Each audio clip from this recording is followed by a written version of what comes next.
Hey Deckers, Palworld officially launched into early access today, and I'm pleased to announce that it is officially playable on the Steam Deck. It actually got updated today as well, but it is a very addictive game already. If you were looking to get your Rust fix on the Steam Deck, obviously we'll have a guide to actually how to play that very soon, but this will certainly scratch that itch.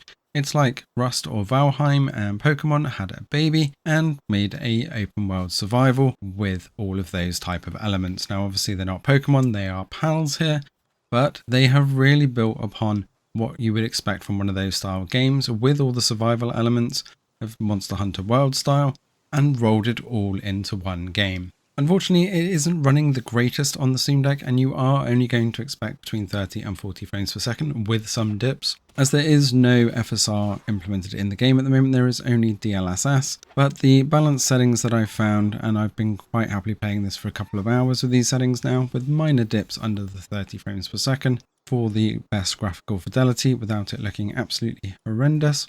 With custom settings, but starting off with the medium preset, setting the max FPS to 60, they really want to cap this at 30, VSync and motion blur off, anti-aliasing on TAA, view distance on low, and then the rest on medium. This will give you the best balance. If you knock shadows down to low, it really changes the look and feel of the game, and you don't really gain much frames per second, 2 or 3 here or there, so I don't really advise that. But this has got so many unique elements to it. Once you capture a bunch of pals, you can bring them to your base and they can become workers for you so that they can help you mine. You can farm pals to get food and other items, or you can capture them to join your base. And it gives great stats on about how to catch them. But you have to build these pal spheres, and in the early stages you have to be really careful with the way that you catch, because it's also very easy to just randomly throw a pal sphere, and if you miss, you don't get it back. So you have to make sure that you get it on target, and you also have to make sure that you can get it without them missing, as these pal spheres can get a little bit expensive. You can also carry a few pals around with you so they can either fight or gather around you on your behalf.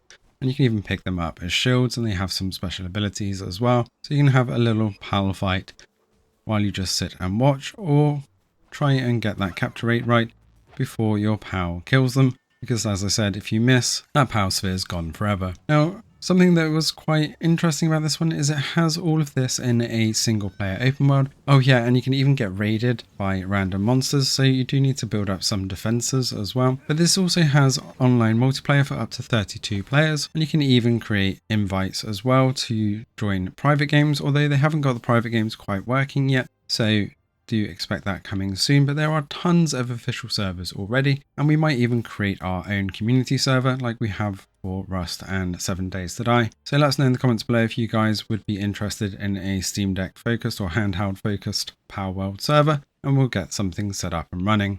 On the multiplayer side, it runs just as good. The frames per second are actually slightly better at night with less rendering in the distance, but you do really need to pick your starting areas carefully, as the area that I started here looks like it was okay, but actually there wasn't any food in the area, and I did become starving a little bit later, which then makes things a lot more difficult. Overall though, with the multiplayer server, and there were around 30 other players on this one, I wanted to make sure that I had one that I could have space to get into. It still runs just like it does in the single player, bouncing between 30 and 40 frames per second, depending on the environment and the amount of monsters around you. Now bear in mind, this does run fairly hefty on the Steam Deck OLED, around 24 watts. So you're only going to get about 2.5 to 3 hours tops.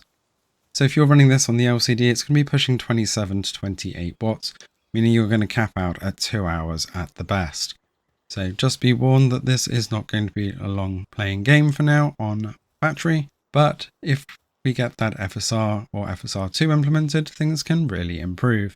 As this is early access right now, it's a very promising start, and I can't wait to see what happens with this game in future. Let us know in the comments below if you're diving in, and we should have a server up and running soon if people think that it's worth it. Thanks for watching, and see you in the next one.